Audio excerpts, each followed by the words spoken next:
Hepinize merhabalar, kanalıma hoş geldiniz, sefalar getirdiniz. Bugün sizlerle farklı bir tarif paylaşacağım. Sizin de geçmek bilmeyen bir öksürüğünüz varsa mutlaka bu tarifimi izleyin derim. Özellikle çocuklarınıza antibiyotik ya da öksürük ilaçları kullanmak istemiyorsanız bu tarifim tam size göre. Çünkü oğlumun geçmek bilmeyen bir öksürüğü vardı. Yaklaşık 3 haftadır geçmek bilmeyen bir öksürüğü vardı. Ve bu tarifi ilk denemede çok güzel sonuçlar yakaladık. Hemen tarifime geçelim isterseniz. Şöyle elimde sirke var arkadaşlar. Ben alıç sirkesi kullandım. Bunun kokusu daha az olduğu için bunu kullanıyorum. Özellikle çocuklar bunu daha rahat tüketebilirler çünkü.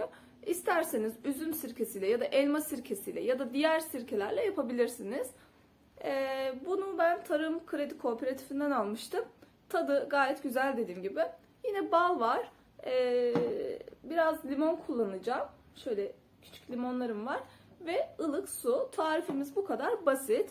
Şimdi ılık suyumu alıyorum. Üzerine bir miktar bal akıtacağım. Daha sonra önceden sıktığım yarım limonumu şöyle ekliyorum. Üzerine de sirkemi ekleyeceğim. Tatlı kaşığı ile şöyle ölçelim. 1, 2 ve 3. Bu yetişkinler için olanı arkadaşlar. Ben oğluma yaptığımda hepsini bir ölçek yapıyorum. Yani bir tatlı kaşığı sirke, bir tatlı kaşığı limon, bir tatlı kaşığı da bal kullanıyorum. Ve su miktarını daha da azaltıp şurup gibi 2-3 yemek kaşığında bitecek şekilde yapıyorum. Bunu şu an ben kendim içeceğim. Bağışıklığınızı da güçlendirecek çok güzel bir tarif.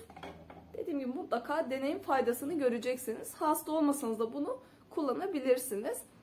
Tarifim bu kadardı. Size de fikir olması açısından paylaştım. Umarım siz de izlerken keyif almışsınızdır. Bir sonraki videolarımda görüşmek üzere. Şimdilik hepiniz hoş kalın, sevgiyle kalın.